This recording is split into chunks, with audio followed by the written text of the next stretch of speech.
I had an uneasy feeling from the time I pulled in the parking lot. I knew that he was uneasy. That feeling you get when something sneaks up on you. Hey, buddy. The hair everywhere on my body just kind of stood right up. One night, the call bell just rang. It's from a newly emptied room that the resident just passed away.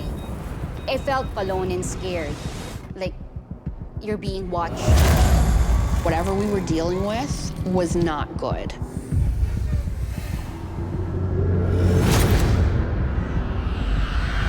Cat got your tongue? We needed to get out of there. What was that? When I heard that sound, it scared the out of me.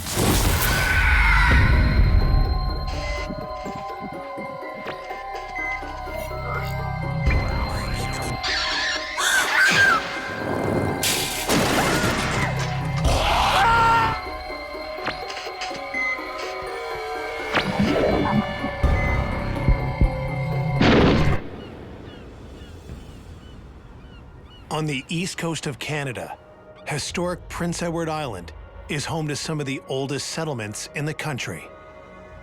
I grew up in a small town in Prince Edward Island. Just a really quiet town on a quiet little island was basically my childhood. On a summer afternoon, Kara and her young son arrived to visit her grandfather, who has just moved into a long-term care home. See Poppy? Yeah? It was one of our first hospitals in Prince Edward Island. It was resurrected in 1933 and was then turned into a long-term care facility.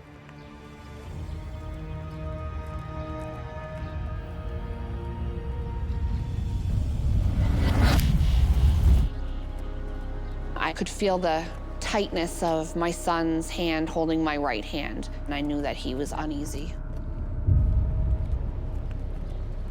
I had an uneasy feeling from the time I pulled in the parking lot. As long as I can remember, I've always seemed to have some kind of sixth sense, if that's what you'd like to call it. Things like just walking into a certain room or into a certain building or house and just have this overwhelming feeling of some kind, like something might happen to somebody or something was gonna happen and then it does. And trying to express those feelings to other people was really hard for me because it just seemed like it wasn't something that was normal that everybody had.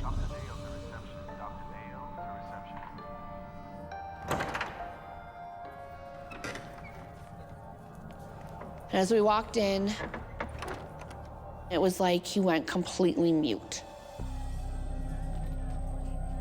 He didn't want to go anywhere. So I had to keep reassuring him that we're just gonna have a quick visit with Poppy, say hi, check out his new place, and then we'd be on our way to have an afternoon together at the park.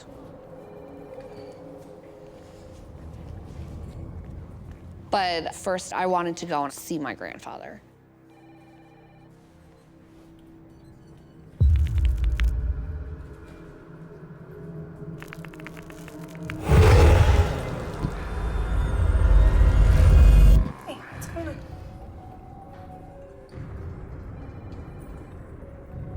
This lady that we came across, it was like she was looking at us, but she was also looking through us at the same time. Okay, come on, let's go. Let's go. Come on.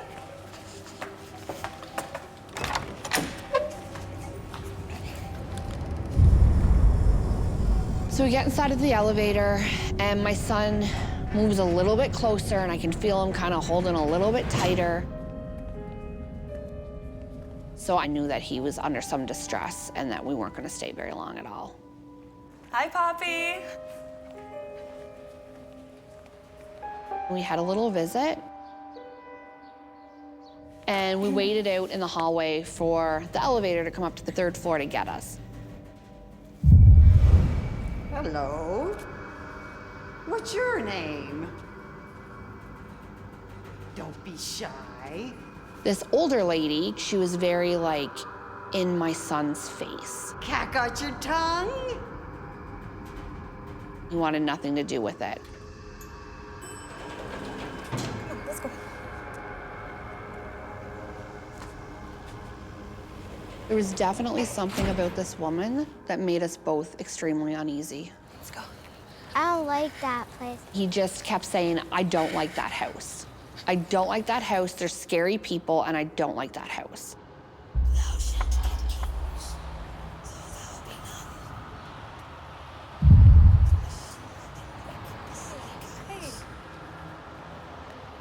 He looked at me and he said, do we ever have to come back here? Okay, well, you know what? We don't have to come back, okay? I truly felt like my son, he had the same thing that I had whenever I was younger, and he could experience things like I could too. Okay, come on, let's go. Like all children, Kara's son is more sensitive to the paranormal than adults are. He's yet to develop the calluses that we have over our senses. He's yet to allow the world to convince him that things like this are just fairy tales and belong in storybooks. After a year of me and my son visiting the building for the first time, it was in our local paper and on our news and stuff that now that the new facility was built, the old one was being torn down. The centuries-old building quickly falls into disrepair. It sat there for probably a few years, completely vacant.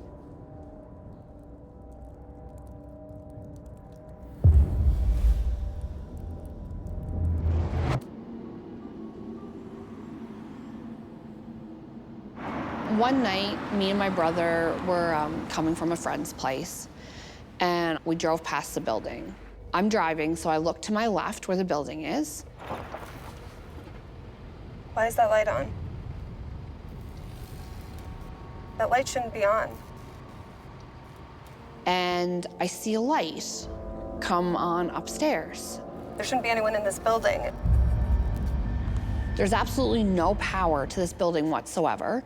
There's no access to the building. The doors were all boarded up.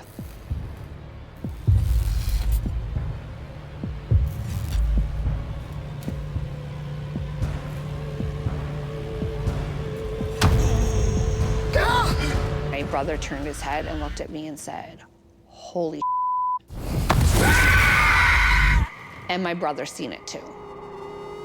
And we both sat there and just looked at each other and didn't know what to say.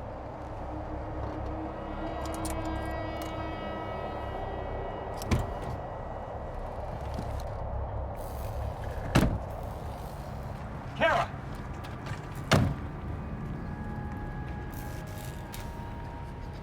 I knew it. It was almost like there was validation.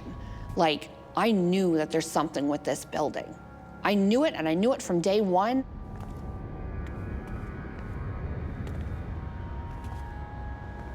Me and him were walking around the building, and we were checking out if there's anything possible that we could debunk this light with.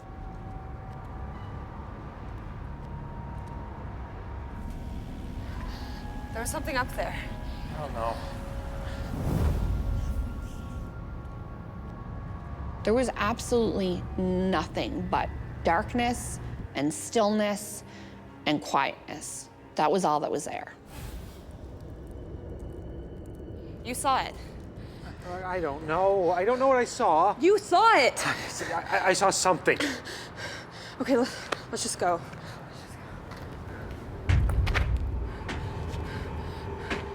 As we start to move, we hear this light tapping. And we both stopped and looked at each other, and we were like, did you hear that? It went from a tapping to a, like, thumping knock on glass. Like what you would hear somebody knocking on a pane glass window.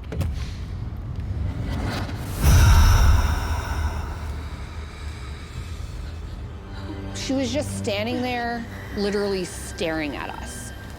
She looked very lost. She was lost, or she was lonely, or she was looking for somebody to notice her. Do you see her?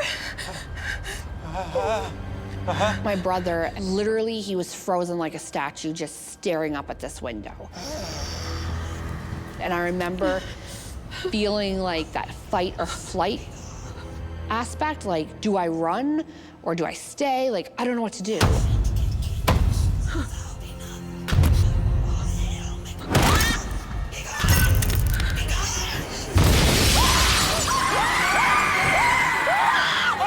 We both jumped.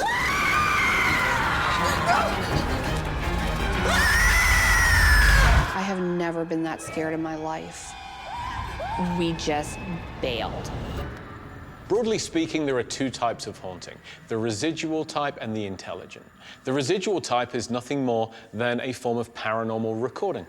The intelligent type of haunting, on the other hand, seems to have a personality. It's aware of you. It will sometimes talk to you, it will interact with you, and in certain cases, it may even choose to harm you.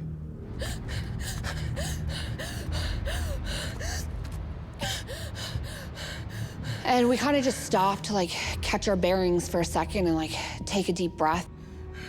What the heck was that? I don't know.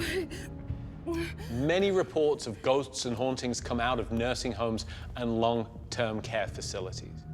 And there are many reasons for this, but I think the most prevalent is that there is a great deal of death in those kind of locations. And where you find a great deal of death, you often find a great deal of paranormal activity.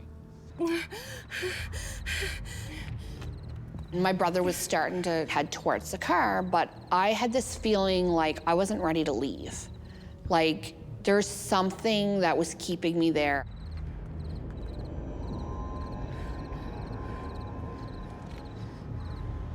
Kara, let's go. Just give me a second. I was not ready to leave that building. Had to go and check out this door.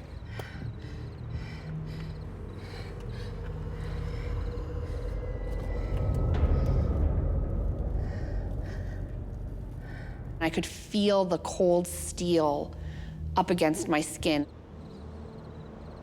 What are you doing?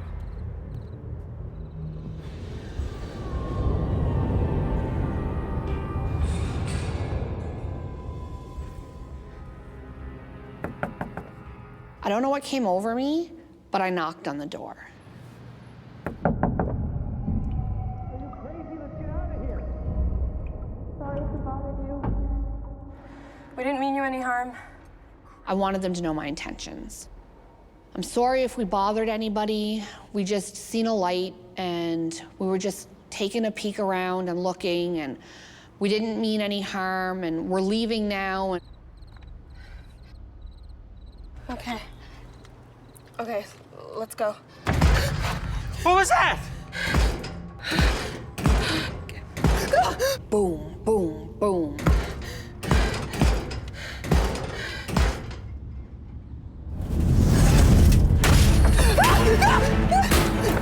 We just ran as fast as we could. Kara and her brother have been exploring the old hospital, and suddenly whatever is in there wants them out. And it shows this very clearly and very angrily. Whatever they're dealing with now wants them gone, and it makes no bones about telling them. I have never been that scared. I have never felt that way before, and I have never experienced anything like that before, ever. Where are my keys? Where are my keys? I'm looking for the keys, okay? I'm looking! I didn't even want to look at the building. I just wanted to get out of there. I didn't even want to look back. Oh, yeah. What was that? Why would you try to talk to me? I felt something, okay? Felt What's happening? I got a feeling about this place. I told you. What's happening? What happened to you? Burning! Burning! Burning! He was in panic mode, obviously in pain. What happened to you? He was screaming at me that it felt like somebody was burning him with a lighter, is the only way that he could explain how the pain felt on the back of his neck. Let me see. Let me see. Let me see. Let me see. Let me see. Oh my God. His neck was red raw, like it was scalding, like somebody had scalded him with hot boiling water. Oh my God. There's a handprint burned on your neck. There was what looked exactly to be like the handprints, as if somebody went like that on the back of his neck. Okay, well, hold still, hold still. Hold still.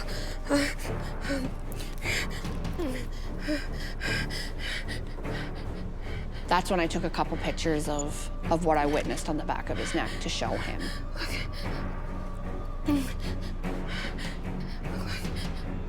And I took my cell phone and I showed him the pictures of what was on the back of his neck. And he went white, like completely white. Whatever it was had physically touched one of us. And that was really, really scary for us. Kara's brother experiences the alarming sensation of his neck beginning to burn. And when Kara takes a look, she sees that there is a handprint on his neck. Generally, we see it in the case of an aggressive spirit, or at the very least, one that's willing to inflict harm on the living in order to make its presence known. Whatever touched him meant him harm. The woman in the window. It was her. So what Kara sees here is the figure of the old lady standing in the window, tap, tap, tapping on the glass, trying to attract her attention. And then the handprint on her brother's neck. God. Tells us that this isn't residual. There is something intelligent in that building, and it is willing to hurt the people that come to it. When I seen her, she looked familiar. I realized that it was the lady that me and my son encountered outside of the elevator that day. Don't be shy. Cat got your tongue? It was her. The old lady could possibly have been trying to get our attention to tell us, you should leave now and not push your limits.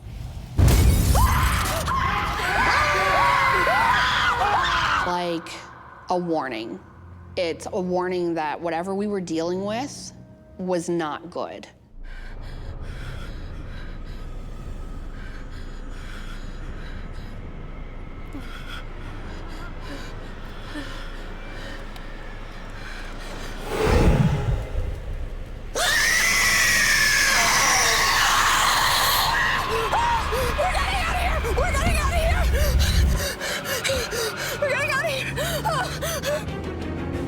And I remember grasping the steering wheel of my car and just kind of like white knuckle driving. I fully believe that if we had stayed, something horrible could have possibly happened, and that we got out at just the right time, and that we were lucky that my brother only got away with the hand mark on the back of his neck and nothing else. Hold still. I know that things growing up that I might have seen or that I might have felt that I didn't know what any of those things were before, this experience clarified to me that it's real.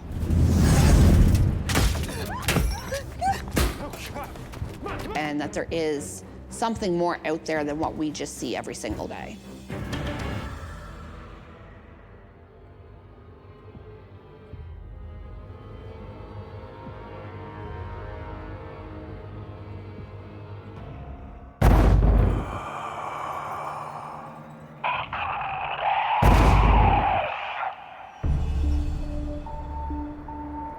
The city of Thunder Bay is on the western shore of Lake Superior, on land long inhabited by the Ojibwe people. Where I live, it's right on Lake Superior, and it's widely known that the Ojibwe people use the land as ceremonial land. Cliff Shawanamash works at a long-term care facility caring for the area's elder residents. I'm a recreational therapist, and what that means is I assist elderly people in enjoying the last little bits of their lives in the home. There's your first man. I can take the hit. Growing up, I wasn't the greatest grandson. I didn't see my grandmother a lot. And after she passed, I always regretted that. So working here, I have 200 grandparents, and they treat me as such. So this one? No, you gotta move your king. You get to see them at their best times, all the way up to their worst times, and then on their way out. And then when they're leaving, you're very happy for them. It's not as gruesome as everybody thinks it is. But one night on the job, Cliff begins to notice unsettling sights and sounds. It was about 2 months when I first got my first experience.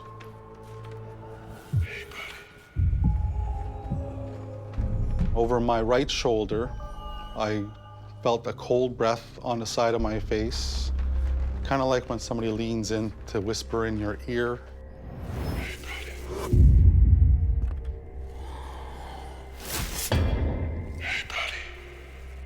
I heard a loud whisper just say, "Hey, buddy." That feeling you get when something sneaks up on you in the darkness or anywhere and you can just tell something's there. The hair everywhere on my body just kind of stood right up, right on end. I felt my heart quicken, but I was trying to be calm. I don't want to make the residents panic. We're kind of trained not to show any emotion. This was the day that things all started to change.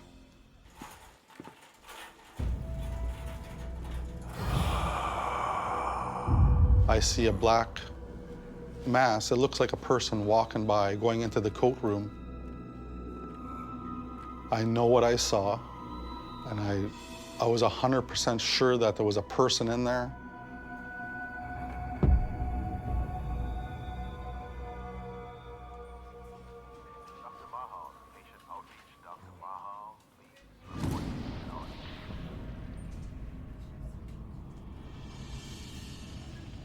Cliff's conviction wavers when he finds the cloakroom empty. I wish I could tell you it ended there, but it did not.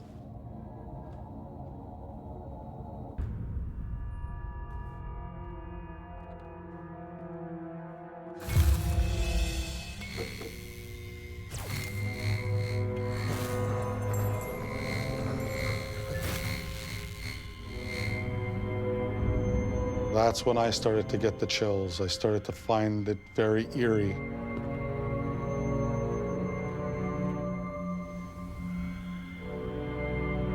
Cliff tries to shrug off his misgivings and focus on work.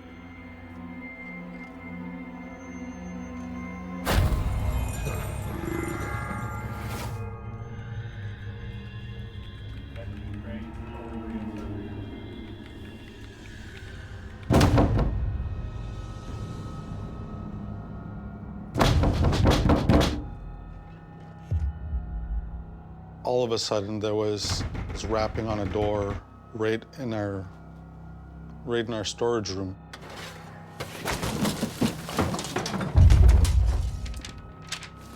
I heard a couple more noises. It sounded like things were moving around.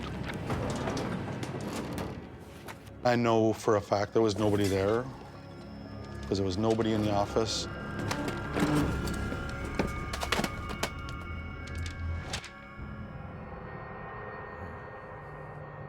The paperwork was moved.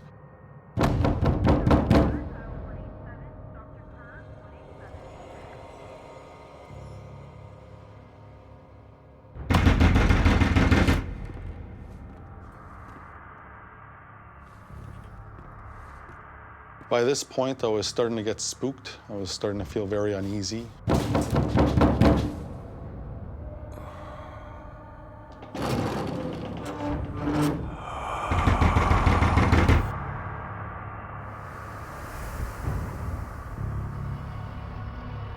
The next day, Cliff decides to get to the bottom of the strange noises.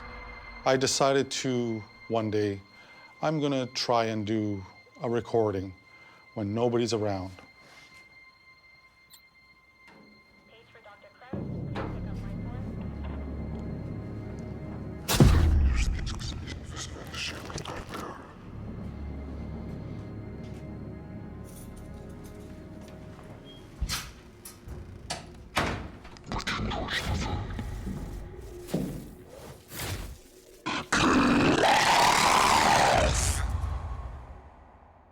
Then I came back, went into my storage room, got my phone.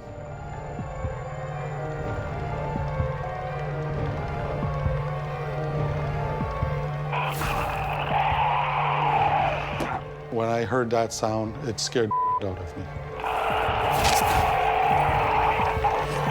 I started feeling that whoever or whatever was behind this wanted to make themselves known. Just as we all know people that enjoy making others afraid, the same is true with spirits. Some of them like nothing more than to frighten because they enjoy it.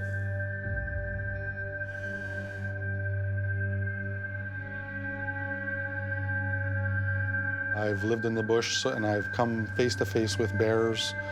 I've had wolves around me, and so nothing really scares me too often, but at this point, I was terrified. On his next shift, Cliff is met with a new surprise. I went back to the office and my boss was standing right in front of our storage rooms. What's going on here? We can't get in. All the carts are pushed up against the door. And there's no way for that to happen.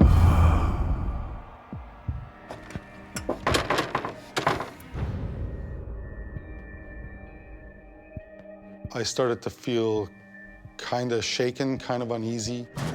It was quite shocking.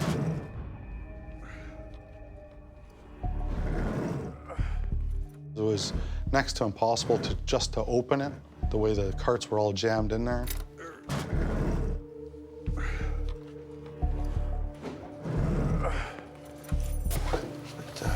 Who did this? This is crazy.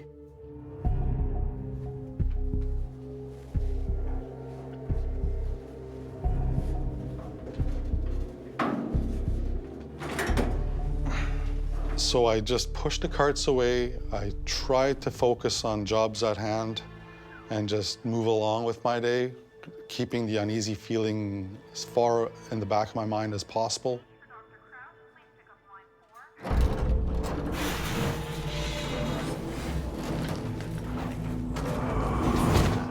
Showing me all these games. Can I roll that again? Yes, you can. Cliff, I need you to come with me right now.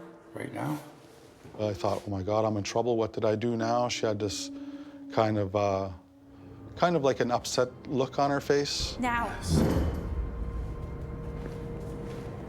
So I walked back with her. How is this possible? What? And there it was again. All the carts were back up against the door. Hair on my neck stood up. It was kind of almost like a panic feeling. I just got a very uneasy feeling, a feeling of that I wasn't alone, even though I was standing there with my boss, but there was somebody else with us there.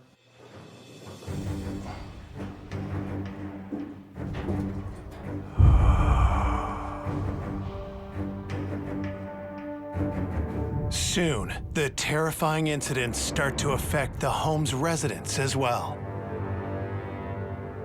I hope they let me sleep. It's so scary. They were complaining to me that the child will not stop playing, and why won't the man stop this boy from making so much noise? It's keeping them up. No. Please help me. The hysterical resident is calmed only by Cliff's reassurance that he will be on call that night.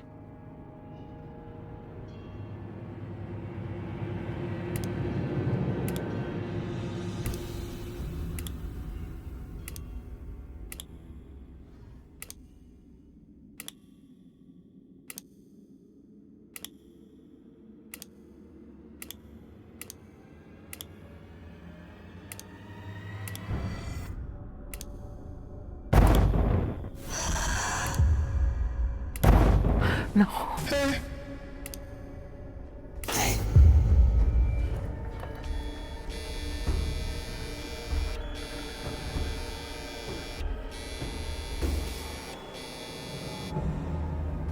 okay, Gavin?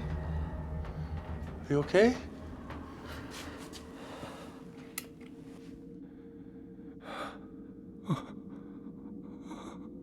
What's wrong, buddy?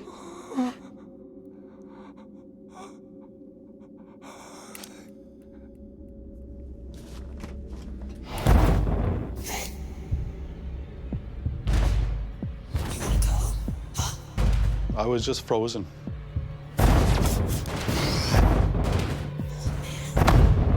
So at this point, I was terrified.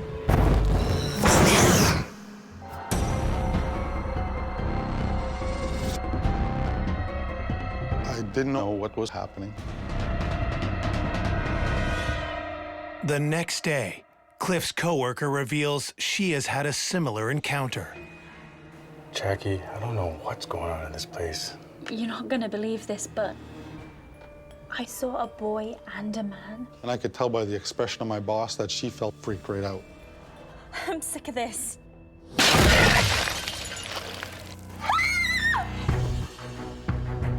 I was shocked. I was just staring at this pot. My heart's just a pounding. What are we dealing with here? I think it's this boy. As soon as they mentioned the little boy, another pot exploded. So I kind of figured, okay, this little guy, he wants to be known that he's there. I call my father-in-law and I start telling him the story, and he tells me that prior to there being a home built there, that there used to be a school standing there. And while he was going to school there, he had a best friend who was actually murdered by his mother. And then she committed suicide right after murdering him on the same land that the home was built on. Everything started to click. It started to dawn on me that maybe this was his safe place before he was murdered, and he just decided to stay.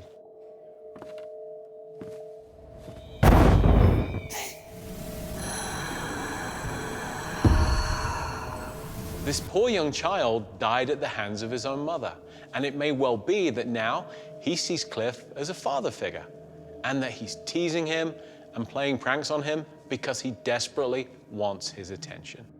The dark looming figure, I like to think of it as one gentleman that maybe had passed on, that met the little boy, and he just sticks around to help him or try to get him to move on. He just stands and watches. Everybody's pretty much gotten to a sense of normality with all the weirdness that does happen. We've all come to grips with it, and we just kind of live with it now.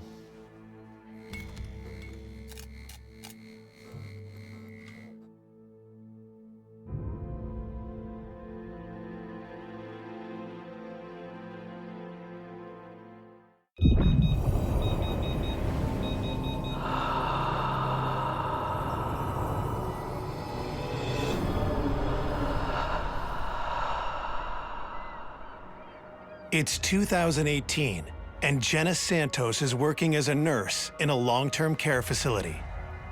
It's a big facility that caters to 197 people. It's a beautiful place to work and to live for the residents. We cater to the elderly. We do palliative care.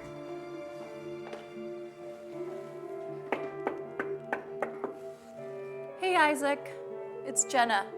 I know for a fact that dying is painful. How are you doing today?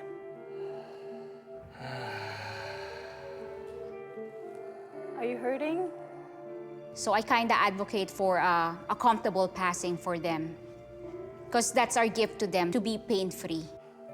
If you need more, just press the button, okay?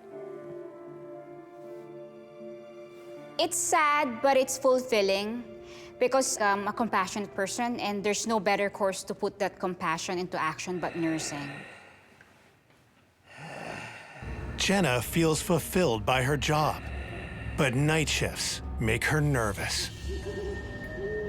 It's a lovely floor during the day, but At nighttime, it turned to be a different story. So during the night, we do hourly checks to make sure that they're breathing.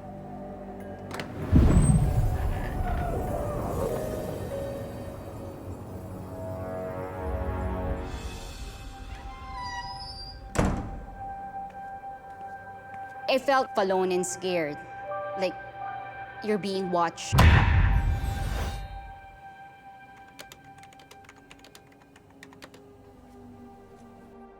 So one night at around 3 a.m.,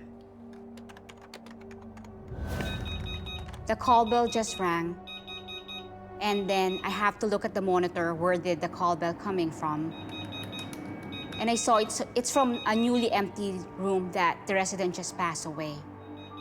There's no way that someone can go to that room and press the call bell. Everyone's asleep. I had checked every resident. I couldn't explain it. I was so scared. I have to cancel the call bell because I know that if it continuously to ring, my residents would get up from their sleep.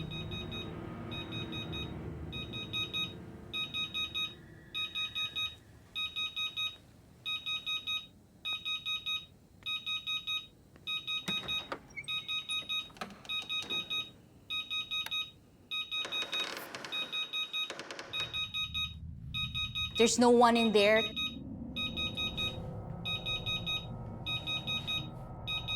I know for a fact that there would be no way that the call bell would ring by itself at all.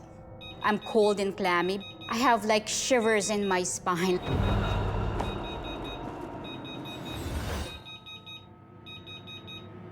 Ended up like unplugging it to the wall.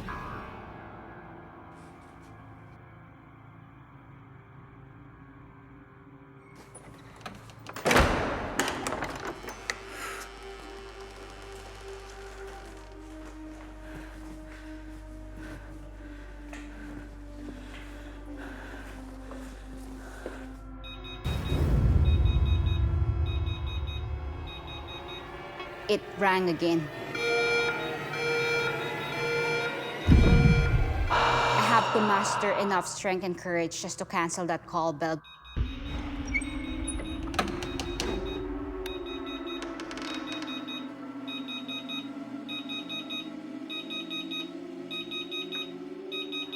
I really don't know how the call bell happened.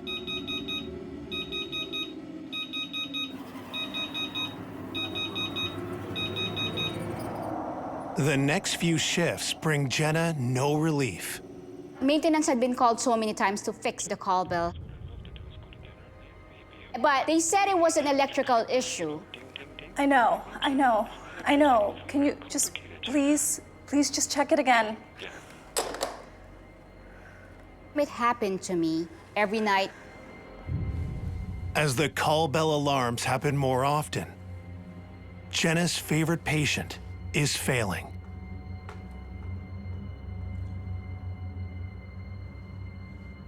He was close to dying. His family would always come and visit him and would always tell story about how loving and how great their dad was. The next night changes everything.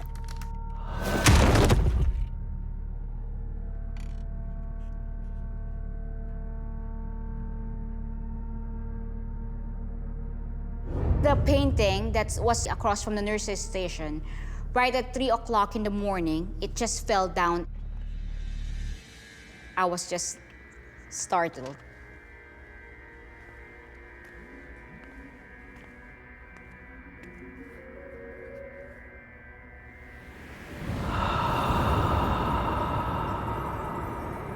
I can see a lady in a white gown, in a long flowy gown. We don't dress up residents like that. She wasn't looking at me at all. She was just standing there looking at the room. I couldn't believe what I was seeing. A cold chill ran through my body. I've never been so terrified.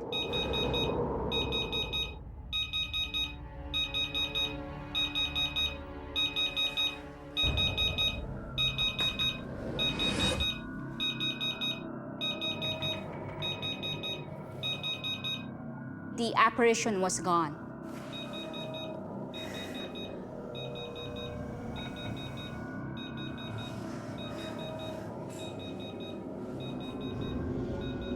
That night, the resident just passed away. The next day, Jenna finds the resident's daughter packing his things.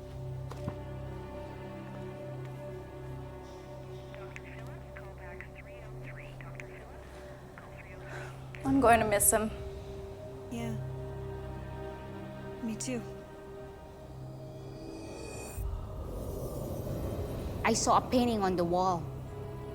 That's the exact woman that I have seen wearing the same exact dress, the long flowy gown and the long sleeve.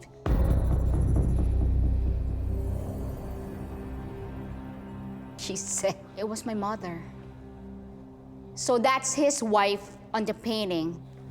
I just stared in the painting for some time, that I have to really process it.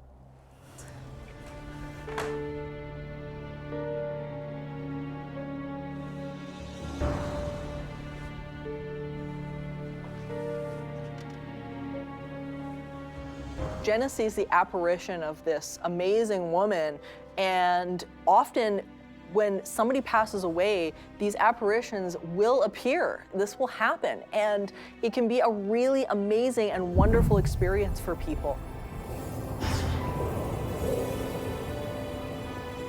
One of the best explanations that I've heard is that they actually just go into the next room ultimately, and that's what the death experience is.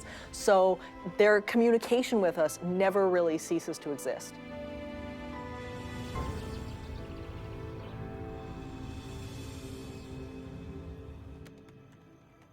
I never saw the apparition again.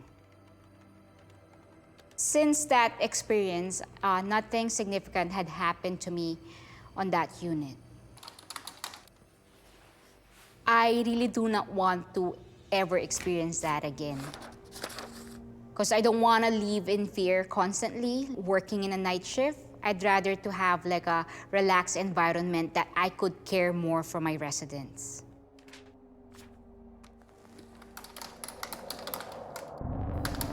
I know I'm scared because it was a ghost, but there's like a soothing and nurturing feeling on that ghost that, like, maybe it's her way of telling the love of her life that she's there. Probably they need closure too. They haven't accepted their fate yet.